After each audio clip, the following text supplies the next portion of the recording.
I grabbed her by the waist. Tinulak pataas against the wall. Hinalikan at binulong sa kanyang, napakaganda mo.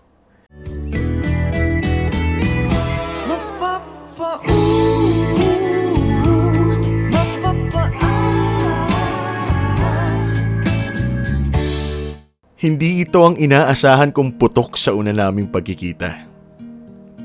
Hi Dan, kumusta? Ako nga pala si Mac ng Paranaque at isang musikero. Kwento ko lang, I was bored one day and decided to try something new. Pampalipas oras. Tamang-tama itong tropa ko, may pinakitang picture ng kaibigan ng girlfriend niya. Maganda, artistahin. Kaso nasa Canada, pero Pinay siya. Sinubukan ko na ring i-chat baka sakaling mag-click. Chinek ko yung bio niya and she seemed very cool. Kaya minessage ko siya. Ganun kabilis. Motto ko kasi sa life, take the risk or lose the chance. Blessing kong panalo, shot puno kong talo. Wala lang intro-intro. Tinanong ko kagad siya kung anong favorite number niya sa electric fan. Joke lang. Nag-first move na ako sa kanya syempre. Hindi na uso yung mga linyahang, it will come if it's for you. I added her sa Facebook and nangamusta everyday. Decent lang naman yung conversations namin ni Pamela. We sent each other long messages every day and got to know each other well. Nagsisend ako ng mga videos ko habang kumakanta. At nagsusulat din ako ng kanta para sa kanya. We talk about deep stuff. Nag-uusap din kami ng mga family namin. At this point, sobrang nahuhulog na ako sa kanya. I couldn't take her off my mind. I decided to video call her one day. Tamang-tama nasa bedroom siya. And sobrang ganda niya. Grabe! Parehong-pareho sa mga pictures niya. Walang filter Dan. We talked for hours and hours. Araw-araw yun. Smooth lang ang lahat. Tamang kulitan and kilig. Hindi nagtagal, tinanong ko na rin siya kung pwede ko ba siyang maging girlfriend. Lakasan na lang talaga ng loob kahit na may konting kaba pa baka kasi ma-friendzone ako eh. Pero Dan, nilaban ko ang bandera ng Pilipinas. Panalo tayo. Napayes si Pam. Alam ng mga kaibigan ko ang tungkol sa setup namin ni Pam. Sabi pa nga nila, naku yari, damay na naman tayo nito pag nagka-problema sa love life.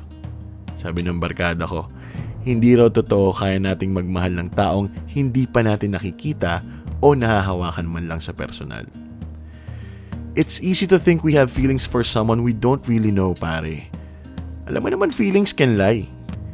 Kaya tayong lokohin ang emotions na yan. Our mind can play games with our heart. Always remember that. Englishero, diba? Alam ko naman yun. Pero handa akong sumugal. Basta ramdam kong masaya ako, ox na yun. Ito talaga ang malaking problema sa setup namin ni Pamela. Long distance leaves no room for knowing the truth. Hindi ko alam kung totoo ba lahat ng nakikita at nalalaman ko about her. Gustong-gusto ko na talaga siya makita sa personal, but I can't. Hindi ko afford to fly and meet her. Ang dami kong responsibility sa school that time. Ganun din siya. It was hard. Araw-araw kaming nagtatawanan. Nakagraduate kami ng sabay. We both found jobs. This went on for over 2 years. Mahalagang oras para sa relasyon ng gaya na meron kami ni Pamela. Ang hirap ng 12 hours time difference eh. Yung connection issues, minsan mabagal, minsan wala talaga. Nakaka-frustrate nga to try and keep a conversation flowing tapos biglang, ay, di na siya gumagalaw. May mga problema ring dumarating sa pamilya, sa work, mga personal na problema na mas lalo pang pinahirap na hindi namin kayang damayan ng isa't isa sa personal. Nag-ipon kami, Dan, para sa pagkikita naming dalawa. Kailangan ko na siyang makita. Iba na kasi ang feeling na everyday I wake up alone. Sanay naman akong maging cactus, nabubuhay na tigang, Tatayo pa rin ng tuwid kahit hindi nadidiligan. Hindi naman ako malungkot kasi Pam is only one message away. Hello, Munch! Yan lagi ang kukumpleto ng araw ko. 12 hours ang time difference ng Pilipinas at Canada, kaya talagang tiyagaan sa mga nakaw na oras. We tell each other our plans for the day. Mga kailangan naming asikasuhin, tapusin, at pagkatapos nun, yayakapin na ulit ako ng katahimikan. She's off doing great things. Ako naman, busy rin para ipanalo ang umuusbong na karera ko sa pagkanta. 2 taong nagmamahalan sa magkaibang mundo. Uuwi ng bahay, maliligo, magpapahinga. She does the same thing. Hindi naman ako malungkot kasi nakakausap ko naman siya sa phone, nagvi-video call. We see each other pero hindi nahawakan. It's hard, but it can work. Fast forward to year 2022 and it happened. Nagkita rin kami sa unang pagkakataon. We spent an incredible 6 months together. We finally made it happen. Parang panaginip na nagkatotoo. Sa unang beses na narinig ko ang boses niya sa personal, tinayuan agad ako. Nang balahibo sa sobrang kilig. Pero Dan, may sikretong malupit pala tong si Pam. Namili kasi agad siya ng gamit pagdating niya. May inabot siyang nakahang na damit, Dan. Sakto namang nasa tabi ko yung kilikili niya. Boom! Feeling ko mamamatay ako sa panahong yun. Sa isip ko, talagang good item pala tong si Pamela. Bigla akong nahay eh. Hindi ko talaga inasahan to. Sa LRT nga, Dan, muntik na ako mapalaban eh. Yung katabi naming pasahero na may edad na, bigla na lang napabulong sa akin. Grabing putok yan. Nahihilo na ako dito. Sheesh! Pasmado ang bibig ni Mother. Buti na lang sa akin binulong. Hindi ito ang inaasahan kong putok sa una naming pagkikita, Dan. Gusto ko na sanang sabihin sa kanya yung tungkol sa amoy niya, pero ang hirap pala. Baka ma-offend eh. Pero siya mismo yung nagsabi, sorry ha. Oo, alam ko, matindi ang amoy ng kilikili ko at sobra akong magpawis.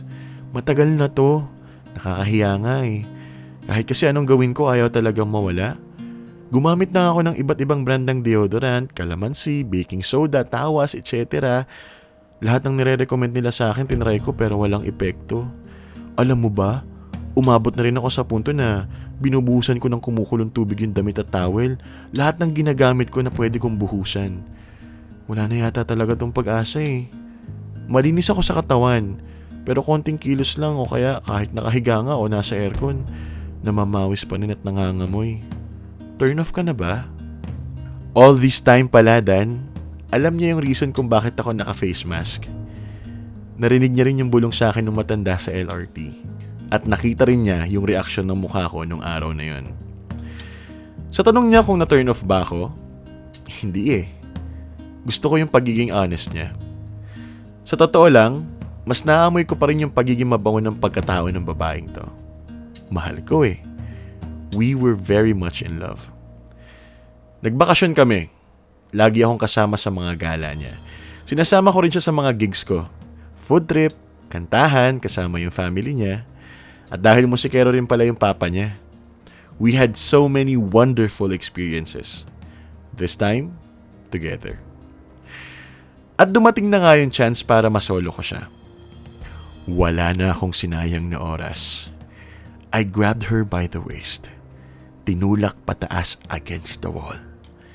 Hinalikan at binulong sa kanyang, napakaganda mo. Talagang may asim pa tong si Pam. Ito yung bagay na matagal na naming gustong gawin. Sex with a partner ay parang sayaw. The more you practice, the smoother it gets. Gusto ko siyang isayaw araw-araw ng ganito kabagal. Full tank ang ate Pamela nyo nung gabing yun, Dan. Sa wakas, nakapag-day off din si Mariang Palad.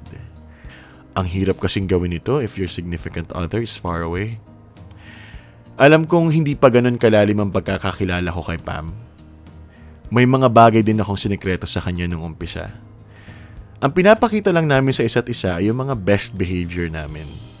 Pero unti-unti, simula na magkasama kami ng personal, nakita ko kung paano siya ma-frustrate, ma-stress, magalit.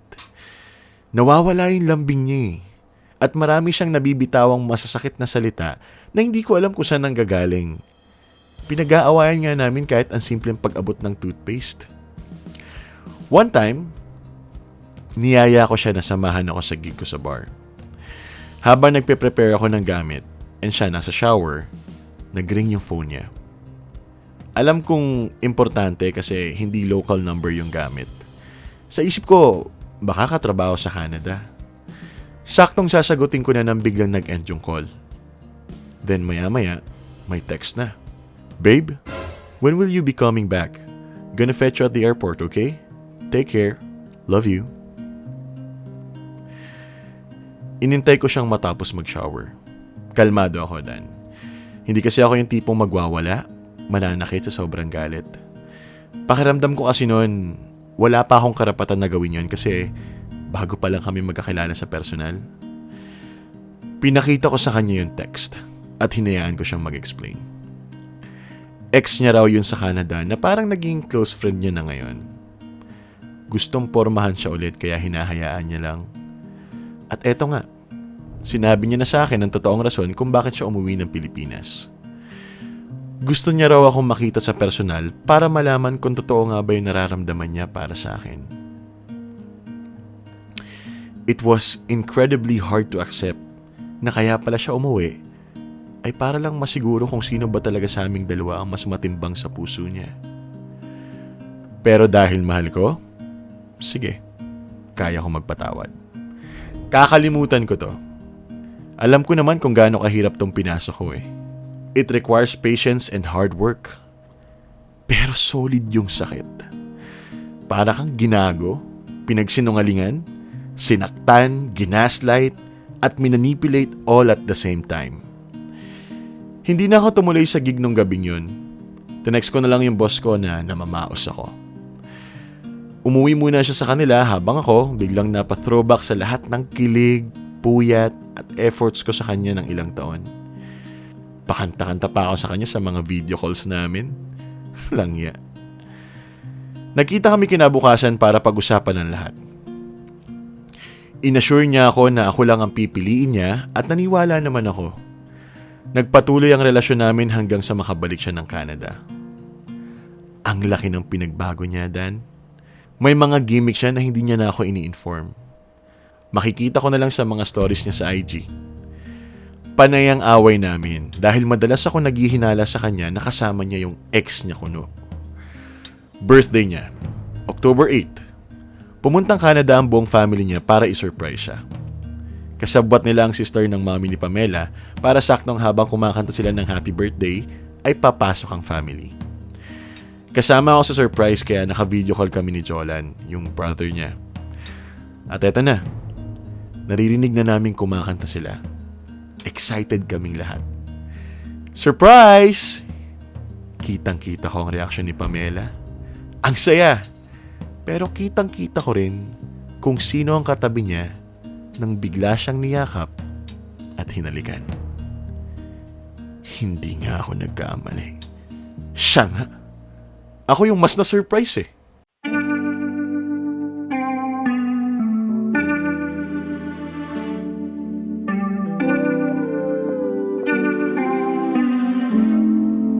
Kung bibilangin ko lang mga dahilan, matagal na siguro tayong naghiwalayan.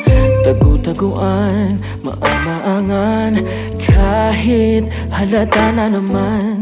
Takot pag-usapang mali din na may tatanggi.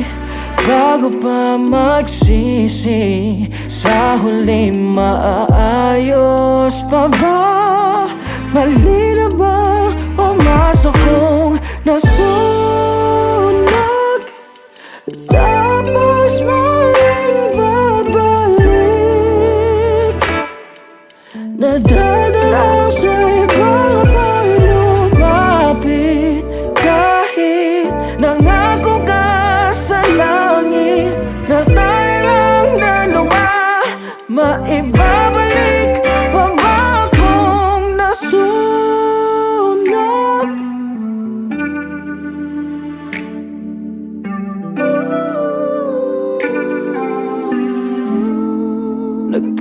napakaibang dala sa larong lahat ay talunan. Sa pag-ibig di tamang dalawang pagpipilian. Sa kalaunan magkakaalaman, di mo na kayang takpan. Ba't di pag-usapang mali di na may tatanggi? Bago pa magsisi, sa huli maaayos pa ba? Mali na ba o masa kong nasunog? Tapos muli babalik. Nagdadarang sa ibang apoy lumapit. Kahit nangako ka sa langit na tayo lang dalawa, maibabalik pa ba kung nasunog? Ang puso ang sakit, susukong sa galit, ngunit mapapataw at madaling sabihin. Mahirap man kahit ulit-ulitin, ulit-uli aking gagawin sa nag-iisang dahilan. Mahal kita kahit pa masanag, at sa'kin muling babalik. Madarang ka man sa ibang apoy lumapit. Kahit nangako ka sa langit na tayo lang dalawa, maibabalik pa ba kung nasunog? Nasunog. Maibabalik pa ba kung nasunog?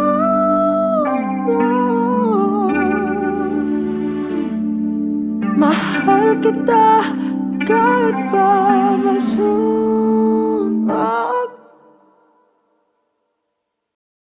I called her kinabukasan para kumprontahin. Hindi ako magaling sa mga ganito dahil aminado naman akong hindi ako confrontational na tao, pero kailangan eh. Pagsagot niya, siya pa yung unang galit. Bakit daw? Wala man lang daw akong regalo sa kanya. Ni hindi ko man lang daw siya binati kahapon. Sobrang dami niya pang sinabi. Wala akong ibang sagot sa kanya kundi, hindi ko alam, Pam, why I'm still enjoying your company. Kahit minsan sobrang sakit na to the point na naiisip ko why I ever let myself into this situation na binaba ko yung sarili ko just to be happy. Nandun ako kagabi. Nakita ko lahat. Nakita ko pati yung sinasabi mong ex mo. Akala ko ba ako? Ako na, di ba? Ako lang, di ba? Then she replied, "You are craving for my attention and affection too much, Mac. Nakakapagod. Nakakasawa yung dami ng bawal. Like super nasasakal ako." Tinanong ko siya, "Ako pa ba?" Then she answered me, "Hindi na." I replied, "How about our promises?" Sabi niya, "Just forget it and act like we're strangers. And I don't consider you as my ex." I found out na binalikan niya yung ex niya habang kami pa. Sa kabila ng sakit na yon, hinding-hindi ko pa rin malilimutan yung masasayang araw at magagandang bagay na ginawa niya sa akin, lalo na yung 6 months na magkasama kami. Kaya habang nasasaktan pa rin ako, ibig sabihin, hindi pa rin nawawala yung pagmamahal ko sa kanya. Hinayaan ko ang sarili kong malunod sa lungkot. Panay absent ko sa work. Bihira na nga lang ako kumanta sa bar eh. Taong tambay kumbaga. Tinulungan ako ng mga kaibigan ko para makapag-move on. Balik kami sa dating gawi. Road trip, coffee, kwentuhan hanggang sa abuti ng madaling araw. Wala pang 2 months na maghiwalay kami ni Pamela. Unti-unti kahit papano nagagawa ko na rin umiti. Naikwento ko na nga rin pala sa mga tropa ko yung tungkol sa amin ng ex ko. Walang judgment. Walang kantsaw. Kaya masarap makipagkwentuhan sa kanila eh. Naalala ko yung malupit na advice sa akin ni Jude, tropa ko habang nagiinuman kami. Sabi niya, mahirap talagang magmahal nang hindi pa tapos magmahal ng iba. Nagiging option ka lang. Ikaw muna habang hindi pa bumabalik yung isa. Kailangan ka lang niya for her convenience. Straight red flag yan, pare. Pait nun. Pero ginusto ko to eh. At ito na nga. Kung kailan parang unti-unti na ako nakakapag-move on, may biglang nagbabalik. Biglang nag-chat sa akin tong si Pamela. Nangangumusta.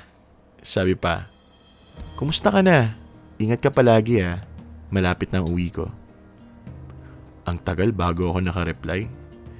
Sa isip ko, dude, ano to? Bakit may paganito? May biglang paramdam? Nagreply ako, sabi ko, ingat ka rin. Mahal ka ni Lord.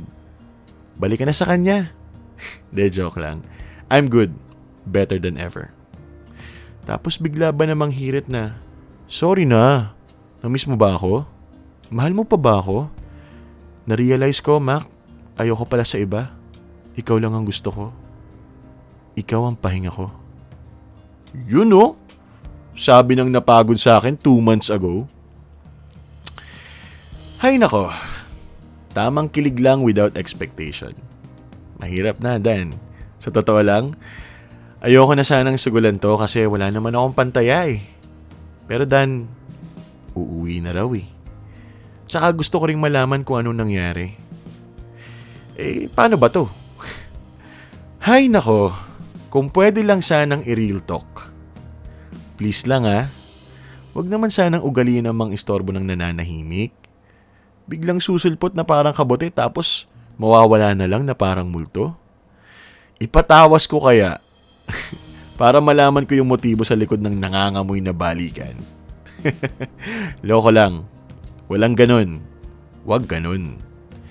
Hirap mag-move on eh. No to emotional staffa na lang tayo, please. Pero Dan, patulong ah. Basta, makikinig ako. Salamat. Ang kwentong ito ay kwento ni Mac.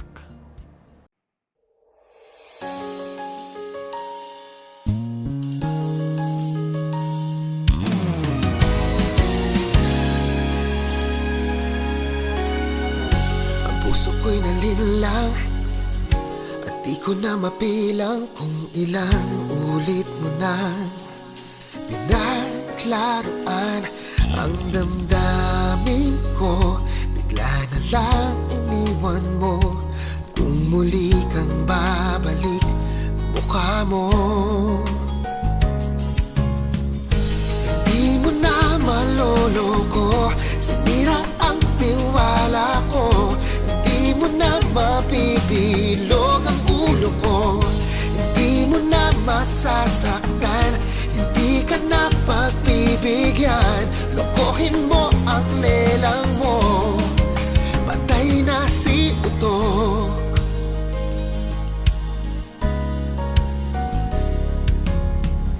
Ubus na ang pasensya. Huwag ka nang humirit pa. Ayoko nang makita ang kapal ng iyong mukha. Pagkatapos mong ipagpalit sa iba, ngayon ay bumabalik. Ayoko na. Hindi mo na maloloko. Sinira ang tiwala ko. Hindi mo na mapibilog ang ulo ko. Hindi mo na masasaktan. Hindi ka na pagbibigyan. Lokohin mo ang lela mo. Patay na si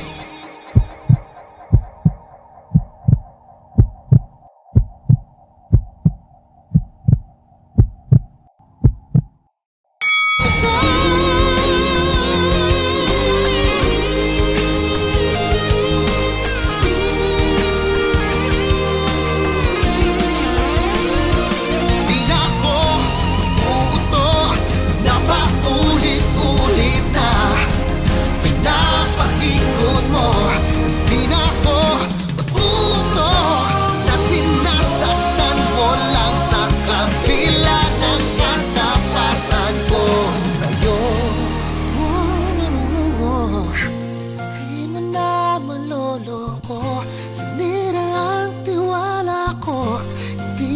na mapipilog ang ulo ko. Hindi mo na masasaktan, hindi ka na pagbibigyan. Baguhin mo ang lela mo, patay na si Uto. Patay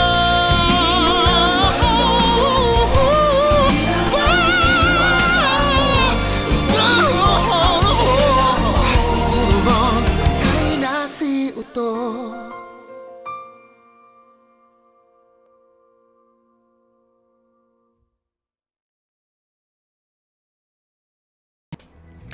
Yan ang sulat na natanggap natin mula kay Mac. At naku po, siguradong marami na naman makaka-relate nito, no? Yung mga bigla na lang nagpaparamdam, yung nanahimik ka na nga, ikaw na nga yung umiwas, ikaw na nga yung lumayo. Nung nakuha mo na yung peace of mind mo, tsaka ka naman guguluhin. Ang hirap, no? Nanghihingi sa akin ng payo si Mac. Ano daw gagawin niya na may gumugulo sa kanya? Well, ito lang naisip ko, Mac, no? Depende kasi sa'yo. Kasi, yung nakita ko sa sulat mo, nakita ko na parang, hindi ka rin naman ganun pa, like, talagang nakalimutan mo na siya, si Pamela, yung talagang wala na siya sa isip mo. Kasi yung mga reply mo, iba rin di ba? May mga pag-ano ka rin may mga pahaging ka rin Kahit na sinasarcastic mo siya, or parang inaasar-asar mo, nandun, di ba? When you read between the lines dun sa mga text mo sa kanya, meron ka pa ring pangkilit meron ka pa ring pangkilig. So, I don't believe na talagang nakalimutan mo siya 100%. Pero, naniniwala ako na kahit papano, malayo ka na dun sa kung ano yung state mo nung iniwan ka ni Pamela, nung binalikan niya yung ex. Kasi, well, been there, done that. Charot. hindi madaling tanggapin yun. Yun ngang pinagpalit ka lang sa kung sino. 'Di ba? Parang gusto mo na magwala. Paano pa kaya kung yung ex, yung binalikan niya yung ex niya, 'di ba? Parang nakakapikon. Nakakagigil. Pero anyway, going back, ang tanong mo is, babalikan mo pa ba? Ano bang gagawin mo? I-entertain mo ba siya? Pakinggan mo yung sarili mo, Mac. Tingnan mo kung dun sa 2 months na yun na medyo malayo si Pamela sa'yo, hindi medyo malayo talaga, wala kang kontak kay Pamela. Dun sa 2 months na yun, ano yung mga na-realize mo? Nag-enjoy ka ba Nag-enjoy ka ba na ikaw lang lagi mag-isa, kumakain mag-isa, nanonood ng sine mag-isa, namamasyal mag-isa? Doon sa 2 months na yun, meron ka bang na-discover na bagong hobby na talagang kinagiliwan mo? Kasi 'di ba usually ganyan, pag nagmo-move on, naghahanap ng mga pagkakaabalahan, hanggang sa parang nagugustuhan na rin nila yung mga nadidiscover nila. May mga ganun bang nangyari sa'yo, 'di ba? Or meron ka bang na-meet na mga kaibigan na kahit feeling mo wala ka namang jowa, mag-e-enjoy ka naman? So maraming factor pa. So, sa loob ng 2 buwan na yon, tingnan mo kung nag-enjoy ka.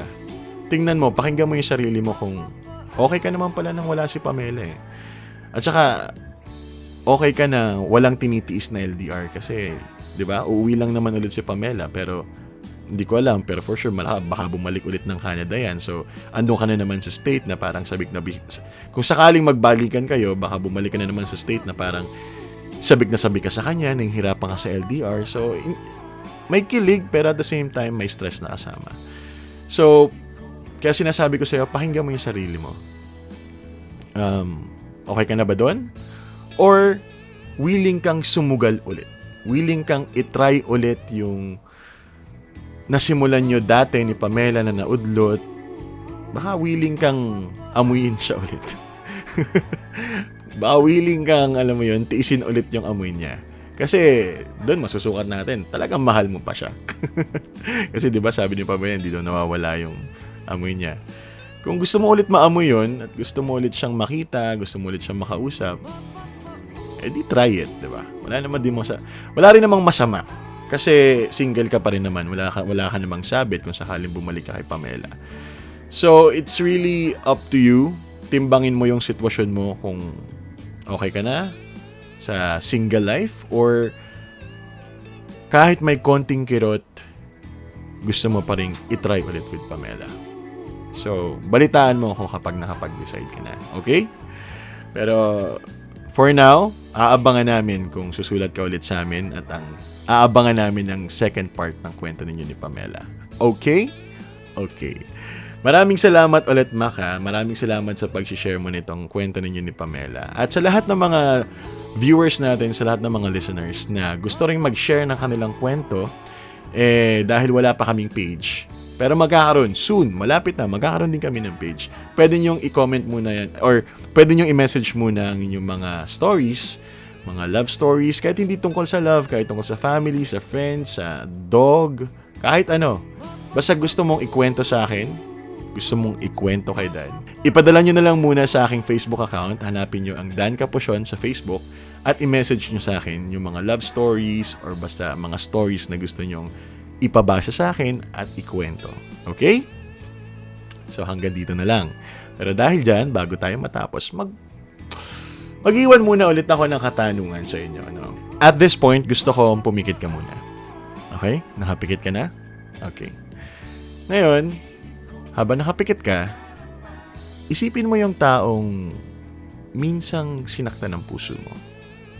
Yung taong minsang sinayang yung pagkakataong binigay mo sa kanya. Kaso, isipin mo rin yung pagmamahal na binigay mo sa kanya. Yung love na sobrang laki na willing kang ialay ulit sa kanya. Tatanungin lang kita. Sakaling bumalik, papayagan mo ba? Balitaan mo ako.